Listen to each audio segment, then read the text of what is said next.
And in the mid game, you just need boots and a couple of bracers. It's solid. Yeah. Like, what does a Clockwork truly need? You just need to survive, right? After going in. Exactly. After that, he buys Aghanims. But what he does with that Aghanims is a different story. Right. That's just art. Right. I mean, he literally, this hero just exists to disrupt. That is all he does. So as long as you're alive, you make them commit a lot to take your HP pool down. You're doing your job. Yep. That's about all you need to do. Phoenix Void. I mean, what needs to be said about this? This is like one of the most busted team fight combos. You have the Chrono, you can Chrono the Egg. You have Sunray, like Phoenix is always going to give you enough damage to kill people in your Chrono, even in the early game. Void does well against the Darkseer as well. One really good thing here about Void and Phoenix is both of these heroes do not care at all about the Clockwork and Darkseer. No. Like in the laning stage, if Phoenix or Void dies, that means they did some pretty big mistake. You have to make, you have to make a mistake to die there. Yeah. Like, okay, this Phoenix also could be on the offlane. We have seen it played on position 3 a little bit, but I would just like to see this lane. Phoenix, Void, safe lane. You shouldn't be too heavily contested. Yeah, I don't see why you wouldn't do that. And then you can pick your off lane to completely dumpster the safe lane or something like that. Like, you already have such an easy lane. Basically, the way you counter Clockwork is you just get heroes that can jump out of his cogs, and all of a sudden he can't be a 4 position. Or at least he can't be like a great 4 position that's just running around the lanes and killing everybody. Yeah, even if they decide to put this clock on position 3, it's not good. Like, playing offlane versus Void isn't really the best. At most, what you can do is cock him back and annoy him when it comes to mana and last hits, but... You want to kill people in the lane. Yeah, you want to kill people and you don't have kill potential. Yeah. That's... It always feels bad when you're playing a forward and it's like, oh, I can't go to any lane right now and kill anybody. If you see the other bans from FlyToMoon so far, they're literally just targeting this Void combinations. So Phoenix is a good combo, but it's not good enough when it comes to damage, at least, because it's been nerfed quite a lot. The damage output from Phoenix really isn't what it used to be. Oh, there's the boy. Oh, there we go, yeah. But just to that point, they banned out the Snapfire and the Invoker. That's literally just to eliminate these big Wombo combos with the Chronosphere. Okay. All right, how do we actually feel about the Spirit Breaker? It seems like they don't even care about Wombo combo. They just want their heroes, man. Yeah. Spirit Breaker. I mean, it's another hero that doesn't really care that much about Clockwork. You can just, number one, like, do you really want to hook into and try to kill Spirit Breaker? I feel like no hero is like, yes, I would love to try to kill a Spirit Breaker. That sounds very painful. He can also just charge out of the cogs if you time it right. You have the Spirit Breaker. He can charge the Darkseer and catch him through his Surge. You know, it's just. I don't want to call it a solid hero because I feel like it's not. But for Viking, it's a very solid hero. Like, it is so funny comfortable though. with it. Yeah, it's very much going pretty close to how you guys predicted it would go. As much as you were talking about FlyToMoon maybe having a limited hero pool. It's a Wisp. There is the Wisp. Oh, Darkseer Wisp combo. They're pulling out the OG. Yeah. Okay. I mean, you really do see a lot of CIS teams trying to copy OG right now. Yeah. Like, Virtus.pro as well, Navi, like, all of these teams are finally realizing, okay, this is too broken, let's just copy it. All right, are we going to see... So I think if they are copying OG, then this is a gyro mid with the Wisp carry, which man... I was very much considering making a video about the OG draft, the Wisp with the gyro mid, but it's so not relevant to pubs because you need everything to be right to make it relevant. And usually that gyro, if he's mid, he needs the right matchup. Like, you can't just always run the gyro mid, right? Like, you can kind of go back into the jungle, plant that ward, farm the 2 camps, whatever, with the flak cannon. But the games that we have seen that gyro were mostly against Invoker, right? And that's a matchup that he's pretty good at. Yep, true. So my kind of question right now is we're moving forward on the side to FlyToMoon. Talk about not seeing them for a little while and not really sure what they were up to. I think it's been a month, right? You were saying? Oh yeah. So do you think that as we start to see this, and it starts to smell a lot like an OG draft, do you think that they've just been scrimming and trying to practice some of those strategies of some of the top tier teams? It seems like it. It seems they did not pick Wisp before at all. And like you said with Roger, of course you can, but this was not a Wisp team. And all of a sudden they have Wisp Gyro. I didn't see Gyro at all either. I didn't see General playing Darkseer.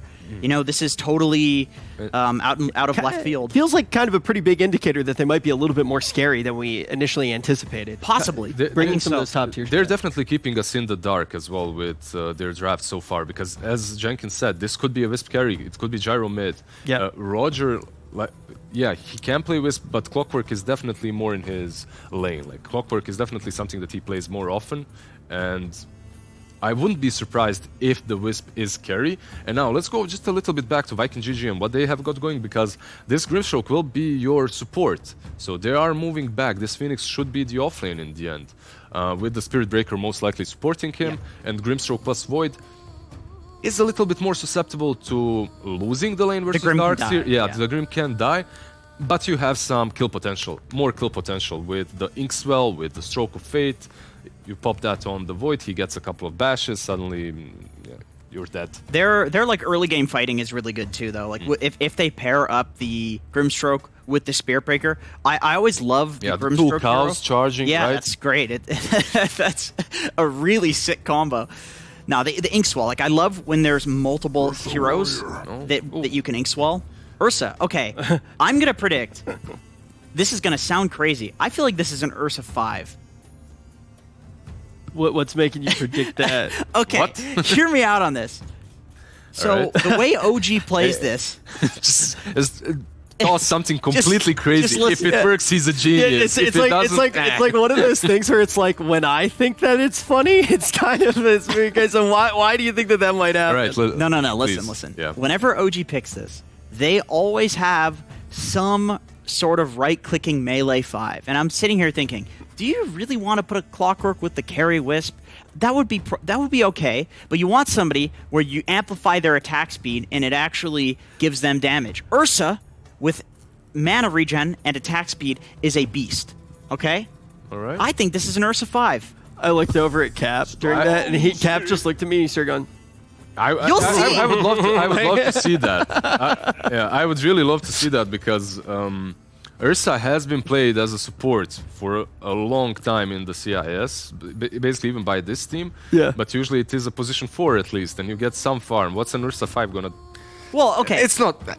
The Clockwork is a 4, though. Like, I feel like if there's a game, you know, the Clock doesn't need farm. We already talked about it, right? We talked about the Bracers thing. He doesn't need farm. He just runs around and wards. Maybe it's a Clock 5, Ursa 4, but Ursa will play in the safe lane with the Wisp. It's possible. It's possible. All right. Well, I think right now this is definitely an interesting one. When you look at the odds, they're pretty close, slightly in favor of FlyToMoon.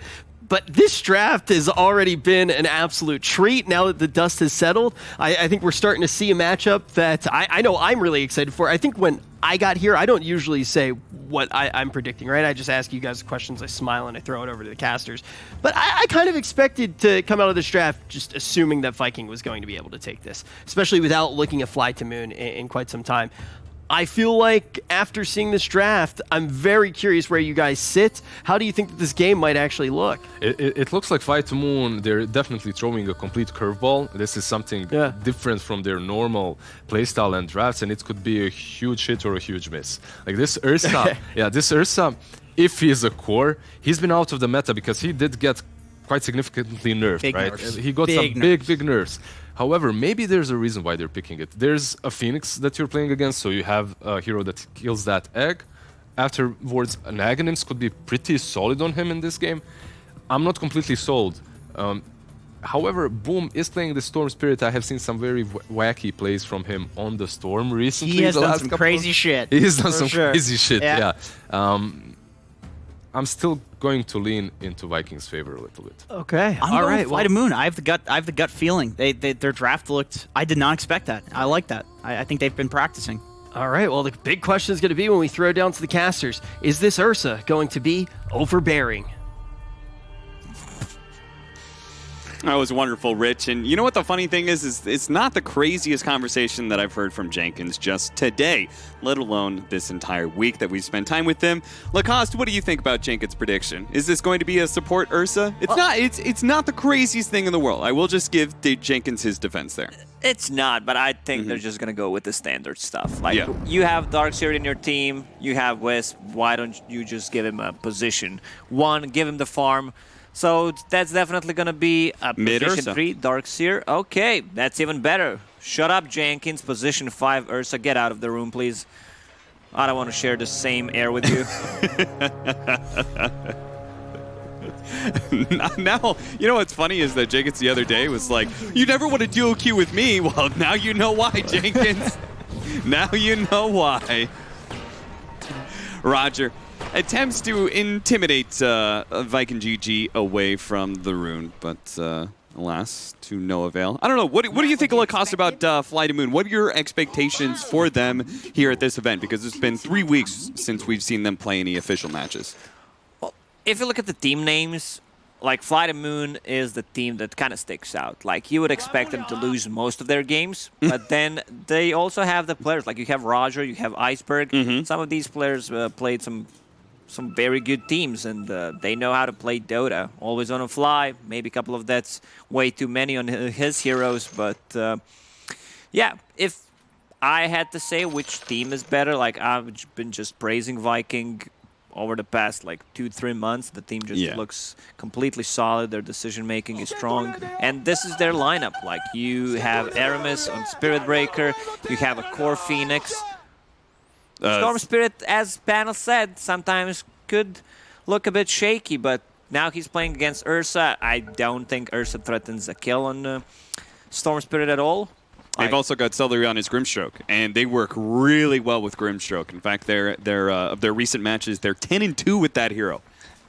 This is a hero that I would have expected FlyToMoon to put a little bit higher in that ban priority, just because of Viking GG's huge success.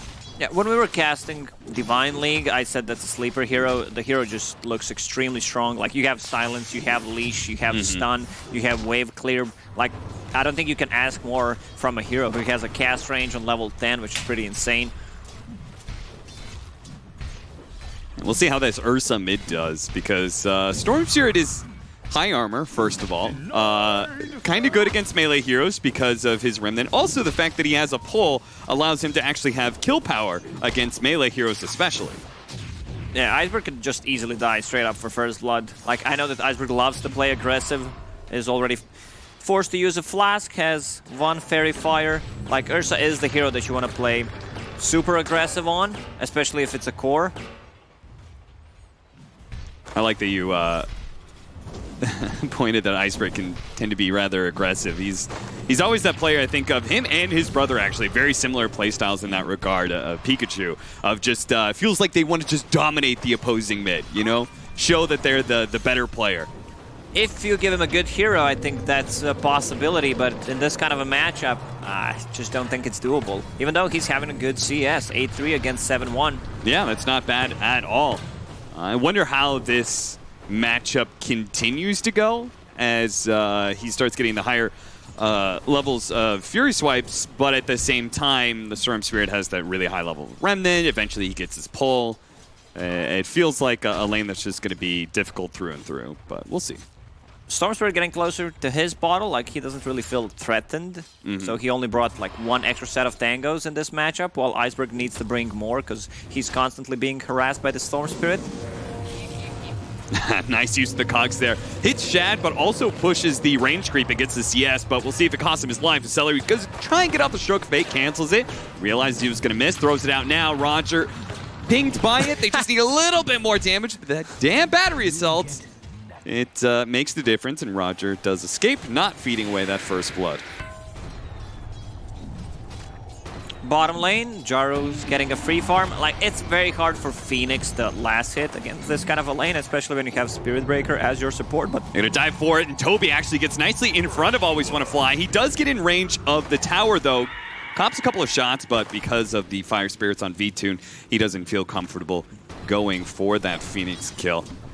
Another combo that Viking GG has been showing to great success, right? Aramis on his Spirit Breaker has looked amazing so far this tournament. And Toby has made a good argument for the Core Phoenix. In fact, watching his performance the other day, I decided to play some Core Phoenix myself. And did you go for Meteor? Did you get Veil? I did not get the Meteor Hammer, no. You should try it. I felt like I should have tried it, but I kind of wanted to just go a little bit more, I guess, what I would call a traditional build. I will say, though, Phoenix felt great as a core hero. I felt very strong. Aramis. Yeah, with the just getting charge, you know. Yeah. Just fake him out. It's when you like you do the head bob towards somebody, Yeah, you know, yeah, get in their yeah. face. What, you want to go, bro? Huh? You want to go? You need to take your shirt off. Yeah. Like that. That's the play. All of a sudden, Spirit Breaker just No, takes his... Take Come at the me, bro. skin off. Like, come at me, bro.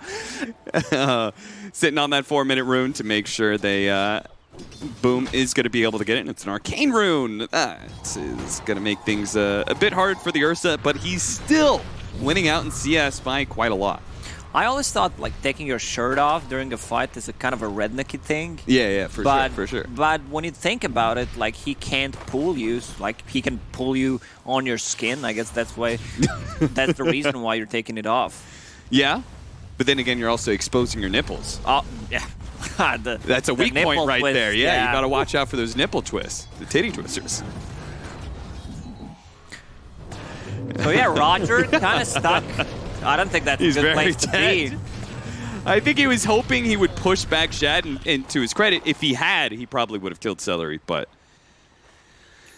Ursa on top of CS. Like he's getting decent amount of CS, gonna go for those bounty runes, refill his bottle. Gets the bump back and does manage to take the bounty rune. Needs the heal, though, from the Phoenix to stay alive here. The Gyrocopter actually running out of mana, so they can't go for a third Rocket Barrage. It's hard for Phoenix to last it. Like his animation is not the greatest. Same goes for damage. I mean, he has 70 damage for some. Maybe I'm just wrong. No. I think you're like initially. I think his strength gain is pretty high, but his starting damage at level 1 is not the greatest. I remember that. Celery. This time he will die to Roger, and Shad does not opt to try and time lock in to help his bro. This aura around Roger, for me, it feels like has Oracle ulti on him all the time. yeah. Very confusing. Yeah, it's that. It's the super rare one that you get, right? I don't know what it is, but it's pay to win for sure. You just need to pick proper heroes. Just pick Oracle spawning. every single time. Boom. He wants it, but he's going to have to jump away from Iceberg here as he pops his ultimate. Roger does manage to grab that Invis rune, so Boom does not get the free refill. Boom would like someone to die and just TP mid, refill his bottle. Yeah, I No was one going wants to to say. do that, yeah. That's the downside of a Spirit Breaker, right? It's like he's not TPing anywhere. He's going to charge everywhere he goes. And speaking of charge, here he goes. Breaks down the trees. So V-Tune gets a quick escape back to the Tier 1 tower. They're just trying to get these last hits on the big creeps anyway. They get one of them. In the second one, the flat cannon shot's coming in, and always want to fly. He's the one to take that last hit instead, and gets a deny. Just extra stylish play from the 5 position. You got to get hype about some things, you know? When a 5 starts winning the CS war. Oh, he bought a bracer on 5. And he's got 10 stick charges, so they don't really want to go for this dive. Interesting. He's going for Earn this game. I've seen different builds from Aramis. Usually just gets phase boots and drums, and he's all over the place. Yeah. Now he's going for Earn, since his companion from the lane does not want to get it. Like, he's just going to get probably either a Veil or that Meteor Hammer. Yeah, Meteor Hammer it is. Like, it gives a very nice stats. It gives you mana regen and the health regen, exactly what Phoenix needs. Also, they're very limited on the tower damage, so that Meteor Hammer is going to help out. Toby, you're going to have to pop that Fairy Fire. Nah, he has He's Brain good, Drop. he's He's good. Charge back over to mid lane. Yeah, I would have really liked the Veil. That was my build. Zoning Chrono. Zoning Chrono. Shad is able to get away, but Celery, who is stuck inside the Chronosphere, not so lucky. Over to mid lane, where that charge from Aramis did connect. And I think they chain stunned Iceberg down. He got off his ultimate, but looks like it was too much. Another bash, man. Apparently, you don't need Chrono. They got into their heads. You see, Yeah. They use Chronosphere. They get out of it. So everyone on FlyToMoon's team, they're laughing like they just misused the Chrono, and they kill Ursa on mid because he was the one laughing the hardest. Too distracted, pinging his chat wheel. Doesn't pay attention to the gank. I love this build on Storm Spirit, just rushing for Orchid. Great against Ursa. You can get solo pickoffs, like does not allow Darkseer to use a Surge. Great against Wisp.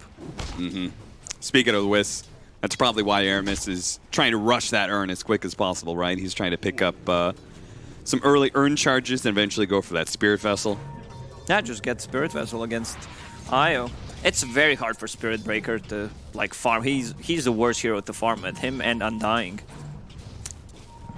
Yeah, it's definitely not great. The only upside is you have that global potential. Yeah, global non-farming presence. Yeah. Oh, Jelly. Give Jelly to a bear. Who's he gonna give it to? Radiant structures are fortified. Of course, he gives one to himself, but do you give it to the IO in that situation? Possibly, Right? The yeah. regen is really good there. I think what Roger wanted with that position, he would get bumped over to the other side of that little cliff. Wasn't quite enough, though.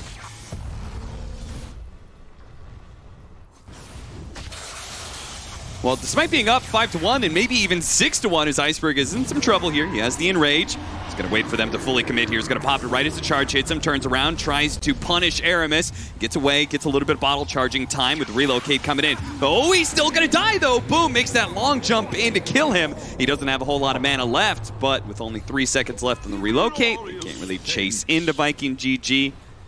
And this Ursa mid is having a rough time. Maybe Jenkins is right. Maybe it is a support Ursa. We just don't know it yet. I think this lineup needs more time. Just to group up. Like, Gyro needs an item. He's going for Diffusal Blade, like early one. Yeah. Great against Faceless Void.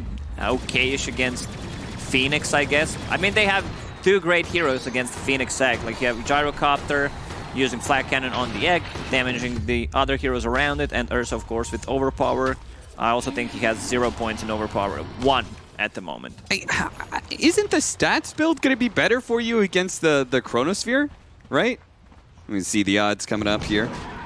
It's FlyToMoon. Still favored despite Viking GG. Maybe people lost faith in Viking GG after their loss to OG, but they still beat NiP.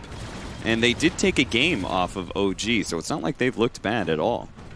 This lineup is very good at scaling. I mean, you have Faceless Void, one of the best late-game heroes.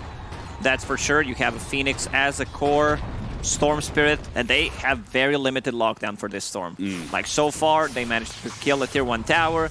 Storm got the last hit. Like, he's getting closer to his Orchid. Like, Ursa does not like to play in any kind of silence or a Yule Scepter. Like, he uses Enrage, you're gonna get the Yules up, and that's it. I just, like, drums is so value with an IO combination, and then, like, I just expected the typical, like, you know, SNY at some point get Aghanim, Satanics, or to build up for a Gyrocopter, just because we've seen that so many times against Voids in the past, because, well, you have the, even when you get Chronosphere, you still have those attacks going off, you still have this lifesteal. I think what FlyToMoon is trying to do is get an item on Gyro so they can fight with. Like, Ursa has decent amount of farm, but right now you just don't feel the influence. It's very hard for him to make a move against these heroes. Like, he will be tethered by Io most likely, or he's gonna have Ion Shell plus Surge, and then Io and Gyro will play together, but they need to be grouping up.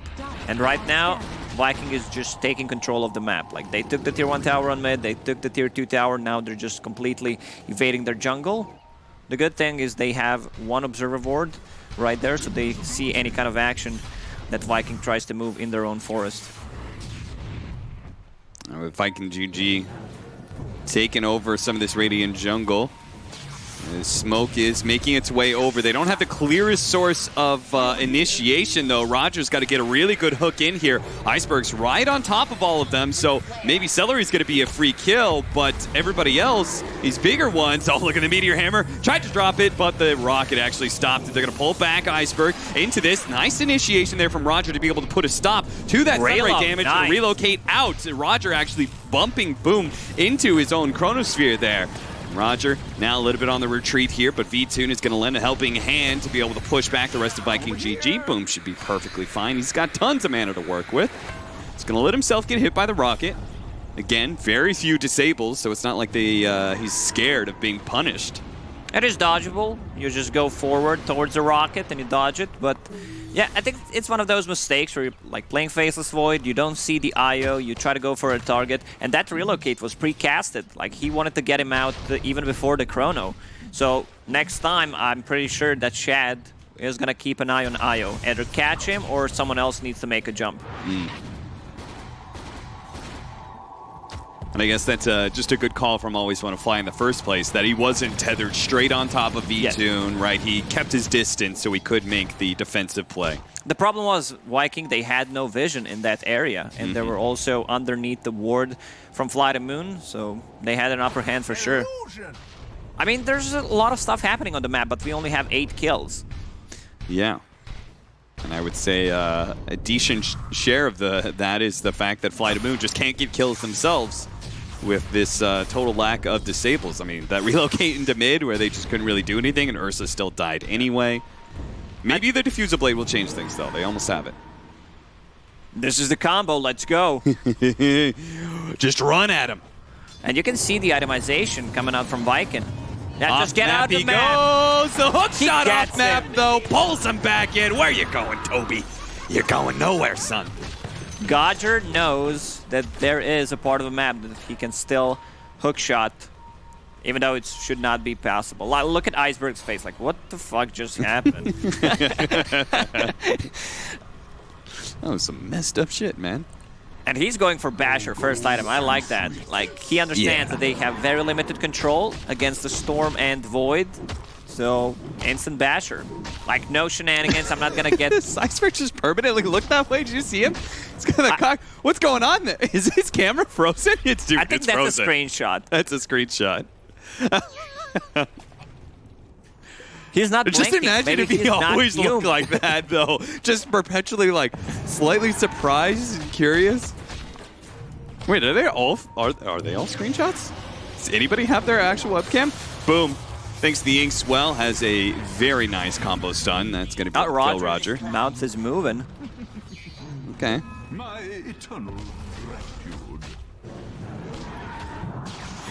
Trying to force out the Phoenix. Does manage to force out the egg. Can he kill the egg in time? The disables are coming. The enrage, though. It shakes off all of those stuns and allows him to kill the Phoenix, though he does die himself.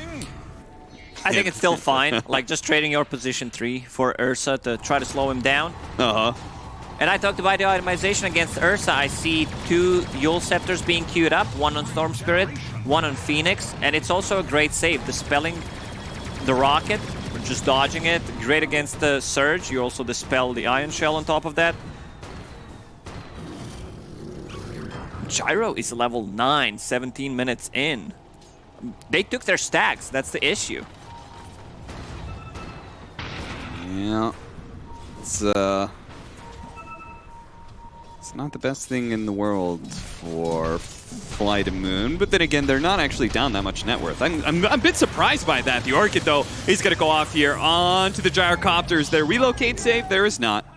It's such a tough lineup to play into. Like, Yeah. you see one hero on the side, and this is what Viking is doing. Like, you can see everyone is at their lane, so all 3 lanes have one hero because they can have heroes showing just from the charge and Storm Spirit Zip. I'm not sure if they're aware of this. They are not, with this charge on through. He goes right outside the pit, but it doesn't matter. He tried to go for it. Just charge the different part of the map and go through the Roche pit, but it didn't work. So 17 minutes in, Ursa with the Basher and the Aegis. Oh, what a time to be alive. First item Basher, huh? Yeah. It does make him incredibly squishy. What do you mean? You get strength from Basher? Yeah, that's Just kidding. true. I mean, I guess he's just relying on getting heals from this, Yeah. being surged, ion shelled. I mean, I guess soon he's going to build that Vanguard, right? Eventually, There's yeah. tankiness. Here's some free stats, Ring of Aquila. Just a straight up Midas BKB. Viking GG has been blessed by some dope tier 1 items. They got the Jelly for Storm, they got the Arcane Ring, they had the Essence Ring right now holding onto the Storm Spirit, and Faceless Void with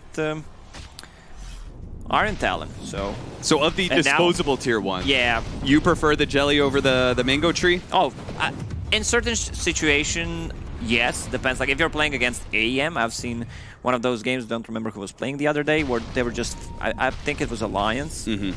they were just feeding the mangoes to their hero, so they had it Yeah. all the time. That was Liquid. Liquid yeah, was doing it Liquid, with yeah. Taiga was always doing it to Boxy.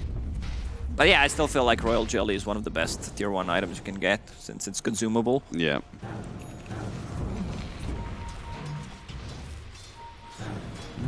Everyone's collecting their tier 2 items, and everyone seems kind of content with chilling. Double Yule Scepter now up on Viking GG, plus they have the BKB on Shad, so... This is their timing.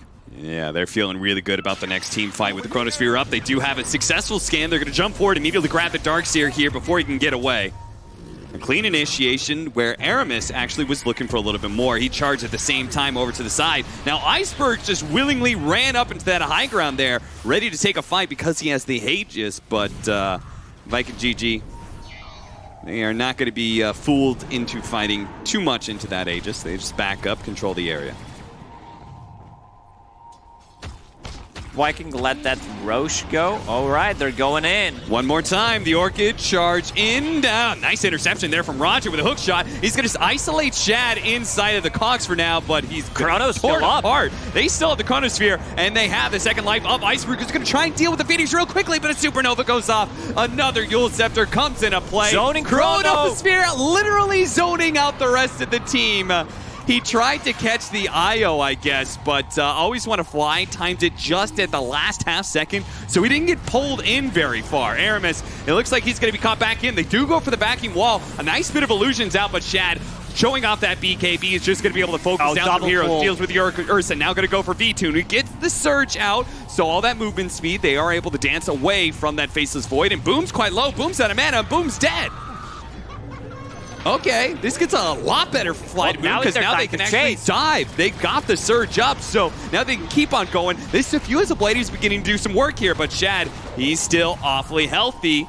Tries to guide the rest of his team back to the tier 2s, but you know FlyToMoon is not going to let you get away so easily. Now Roger coming in. Can he get the cogs pushed back on a Shad? He will, almost out of mana. Shad does get that time walk off. Battery Salt intercepts Toby, though, as he tries to dive away through the rest of FlyToMoon, and there you could see the strength of FlyToMoon's lineup finally coming into the fray. It was a misplaced Chronos here. I think he could wait a bit more. Also, Phoenix can't afford to use Egg like super offensively. They will group around and try to kill it, and then Faceless Void could land a good Chrono, or they need Storm Spirit to jump Io and just kill him, and then they don't have a save for Chronosphere. But this is what their lineup is good. Like, they kill one hero, and suddenly you have people chasing you with like 700 move speed. Viking GG, they're going to have to be a lot more careful about using their big team fight ultimates, because Always Want to Fly has kind of been outplaying them with his defensive relocates. They know Chronosphere is down. They're trying to make a play, get a pick off. What's the interaction between Grimstroke ulti and the charge? Like, does Cow split in half? No, I think that works the same as like PA's Blink Strike, where you just go to the first target. You don't get a second cast. That's sad. Or maybe it's like Schrodinger's cat. Schrodinger's cow, you know? You charge both targets. Which one are you going to end up on? Nobody knows until it actually happens. Or you could like split like the Mode Golem does, right? You know, you have, let's say you have 1,000 HP, then you have 2 cows with 500. Okay. Do you both of them have their ultimates? Nah, just one. Okay. That would be OP. Then I'm going to say maybe not worth? I don't know. You probably just go in and you just die immediately. All right, we'll smoke up again here from Viking GG. The Chronosphere is up. Now they're not smoking with the Void, but they're smoking towards him. So he pushes out the bottom lane. The 3-man smoke will cut through the jungle and loop into mid. Hookshot does manage to grab Aramis here, but the rest of the team is going to come in and go for the Ursa with the Orchid. If they could actually bring him down, 100 would be massive. An egg in the way. A Surge trying to help Iceberg out. He hops over the cliff and gets away. Roger's going to be left behind, the sacrificial lamb to protect the cores of FlyToMoon. They still managed to save the bear, lose Clockwork, so I guess that's fine. Also, Viking, they only used egg, which I think they can take a fight even without the egg at the point. Gyro is extremely low level. Level 14, but he has a lot of farm. That's a good thing. Yeah, it seems like maybe he's... Oh, relocate to bottom lane. That is where... Wait, they're charging... They're going for the Spirit Breaker? Does he not have his charge up? He's got it now. Uses his ultimate first, but cannot get away. He must have... they must have saw him use his charge into lane and decided that was a good chance to get a kill. Double Null Talisman Darkseer. Some extra spell lamp coming out from the hero. Definitely not the build that we are kind of used to see. General trying to make the most of that regen rune he got. Does have pipe and probably going to be going Guardian Greaves at some point. Odds still favoring FlyToMoon. Viking, they have been 2k gold ahead for quite some time. I think if Storm Spirit doesn't get bashed and if he has enough mana, they should not be able to kill him. They only managed to kill him once when he was out of mana, that's it. So at the same time, this Gyrocopter is almost done with his butterfly, and that's going to be a problem for Viking GG when he does have that complete. Facelessoid's going for MKB anyway, so that's already countered, I would say. Yeah, or they may have just one small 1 minute window to actually make full use of that butterfly before it gets canceled.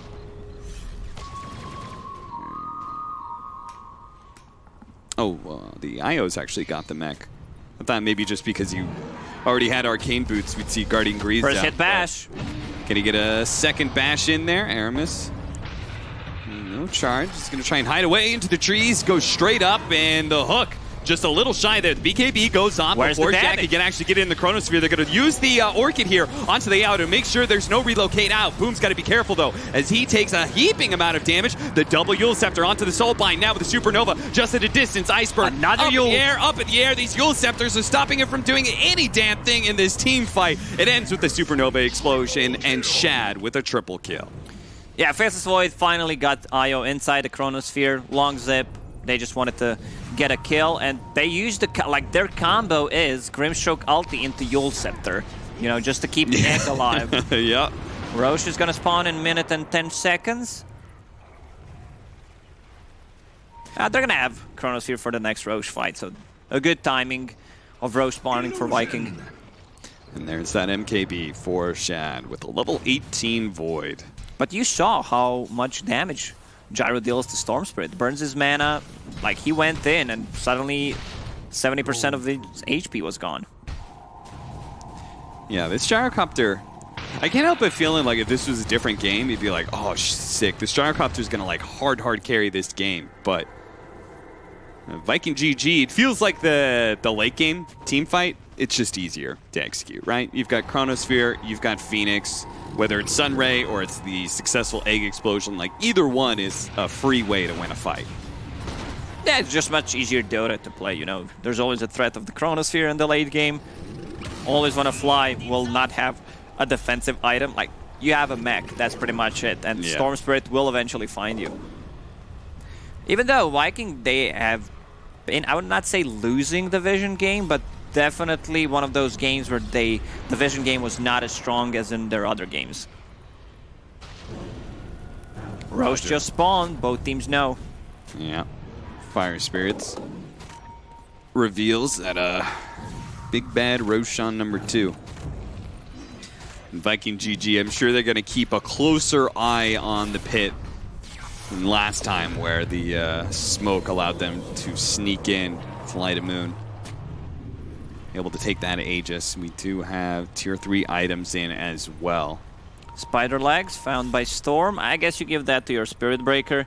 Even though that item felt so good having a 10-second cooldown, and now it's 12 seconds, so you can actually feel the difference. Those 2 extra seconds is really quite a lot. You see the Spirit Breaker jumping inside the pit real quickly. Just used his time walk, so Iceberg is like, okay, maybe I can do something here until he's met with the Yule Scepter, and that's his problem. All of these team fights. See how his BKB, oh, a double damage. That's why Shad is being so aggressive right now. They're going to go for this Ursa, but he managed to get off the enraged BKB. Viking GG instantly disengaged. They're out, and then they smoke and go back in. They say relocate has been used. Let's go for it. If they can catch anybody, in fact, the Gyrocopter with a double damage, that is an easy kill. And the tether in from the IO put him inside the Chronosphere, making it that much easier for Viking GG. They say, well, that's a free Roshan, gentlemen. I praised Viking GG for having a quick decision in a millisecond, like what they need to do, what is a game-winning play, and this was it. You know, picking up that double damage, forcing a BKB from Ursa. They're going on Ursa. They know Even he has better. no BKB. I love it when a team forces like the Roshan, and everybody will always be around that Roshan pit going, maybe I can get in there or something. They have the vision. They can jump out, get some extra kills here. Roger, he's going to go for maybe a last-ditch effort here to try and steal the Aegis. Everyone at Viking GG, look at it be in the middle. The hookshot goes off, but Shad has already picked up the Aegis, and the cheese was grabbed in time. Void. Yeah, so Roger will pay with his life. Also, they're all going to be full HP. Phoenix will take care of that. But you could see Viking, like, they knew where Clockwork was standing. They had they actually had 2 Observer Wards. One got devorted. And the way they moved inside the pit just to block the hookshot was insanely good. Yeah, they did a very nice job of that. Fully punished FlyToMoon. It's what, they got those 2 kills, and then because of forcing Roshan and then just their general decision-making, got the Ursa as well as the Clockwork. So 4 in total, plus Aegis and Cheese now. Bloodstone complete for the Storm Spirit. Heaven's Halberd on Faceless Void. We see that more often on the hero, especially when you play against Gyro and Ursa. They rely heavily on dealing physical damage. Just, I mean, that item is busted. That's the best item in the game right now, actually. You have everything. Yeah. It's definitely become a staple for so many heroes, like the AM versus Void matchup. Heaven's Halberd backing back in, but Boom is not going to be stuck for long. And Chad, he's okay with staying inside this fight with a BKB. Maybe not, though. His first life is going to get burned out before he can actually get a kill. They do have the Supernova to be able to cover Shad as he revives on his second life. But he's actually still jumping forward here, feeling like they can still take this V-Tune. It's going to pop his BKB. Boom, running a little bit low on mana, being targeted by V-Tune. And Boom does actually go back up to full thanks to, well, some helping hands. And he's able to get away pretty easily there. Iceberg getting bashed up by Aramis. And then if it's not Aramis, it's going to be Shad. Fortunately, there's always one to fly with the relocate out, but he didn't take him back to base. And that means Iceberg is still going to die because, well, they've got plenty of chase. Aramis and Boom. If you only go a short distance like that, they can still easily be caught. Just keep yuling him. See you later, nerds. I think this is one more fight for FlyToMoon. If they lose the next fight, the game just ends for them. They managed to take off Aegis off Faceless Void. He's tanky. He also has Enchanted Quiver for some, you know, true strike against that butterfly. He's very hard to kill. One of the reasons why you get Head of Midas on Faceless Void, like, his talents are insanely good. Once you get to level 25, the backtrack, he's very hard to kill. Trying to go for the old Meteor Hammer combo. Doesn't work, but it doesn't matter either. The Viking GG team can always be there with 2 heroes if you just give them a few seconds. Have you felt Darkseer at all this game? Not really, no. Except for that one surge whenever chasing them. Yeah. We haven't seen any, like, really big vacuum walls. At the same time, he doesn't have, like, big combos to work with it. But, you know, still disappointing. The BKB may not save Iceberg's life. Look at that damage, man. Beyond godlike for Shad. This is looking like a pretty flawless finish to the game for Viking GG. Once they've had a secure advantage, they just keep on chasing down heroes. FlyToMoon, they're just bleeding out. Right now, it's very hard for FlyToMoon to actually show a hero on the lane. There's going to be huge zip plus a charge. They have BKB bursting abilities on their team. It's tough. I believe, Cap, this one's over. Yeah, it's certainly looking like it. Lacoste is, well, General is just going to do weird split pushy things up there in the top lane while they wait for the Ursa to come back in. May have one good high ground defense left in them. They fail that though. And it it will definitely be a full GG out. It's hard for them to defend the high ground when only one hero in their team has buyback. You know, I actually had this combo. I was playing Spirit Breaker with the Darkseer, and I got Spider Legs. You go up to like 1200 movement speed when you charge. Yeah, it's very fun to play. Like, same goes for Batrider with the with his Firefly thingy. Look at Viking GG, just like very nicely positioning themselves all up in the high ground until they see an opportunity to initiate. They try and go for the Meteor Hammer combo once again. It's going to force out the BKB. A nice soul bite as well. They're going to try and keep him in range of this Supernova, and thanks to the Spirit Breaker, they'll at least be able to bump Roger in. It breaks the soul bite, though, and does allow Iceberg to be able to get away. Whoa, another Chronosphere! Shad, he's safe. Whatever, man. We don't really need Chronosphere. All I need is the damage that I output. Look at him, even Heaven halberding. Oh, that's the nice gyrocopter. Nice use of the Diffuser Blade to be able to give him some distance away from Shad here. Man, Shad's Chronosphere, he missed a couple of those, but they're still going to call GG. Yeah, that's it. I have to say, I mean, you know, like 2K gold lead for the longest time. Viking GG, it just felt like they were very content